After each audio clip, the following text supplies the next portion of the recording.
সকালের সোনালি রোদে পর্তুগালের প্রতিচ্ছবি। পর্তুগালের সকাল মানে এক অদ্ভুত স্বচ্ছতা আর মোলায়েম আলো। সূর্য ওঠার সঙ্গে সঙ্গে টেরাকোটা ছাদের উপর পড়ে সোনালি রোদ, যেন শহরটাকে আলতো করে জাগিয়ে দিচ্ছে। রাস্তার ধারে ক্যাফেগুলো খুলে যায়, গরম পাস্তেই দে নাতা আর কফির ঘ্রাণ বাতাসে ছড়িয়ে পড়ে।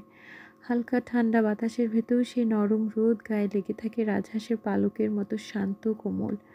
দূরে সমুদ্রের নীল জল ঝিকমিক করে আর আকাশে ধীরে ধীরে ছড়িয়ে দেয় হালকা কমলার সোনালি রং। এখন যেখানে দাঁড়িয়ে রয়েছি, এটি পর্তুগালের আভেরো শহরের একটি ছোট উপশহর। প্রতিদিন সুপার শপে যাওয়ার পথে এই ছোট জলাশয়টিতে বিভিন্ন ধরনের হাঁস আর নানাবিধ পাখির দেখা মিলে।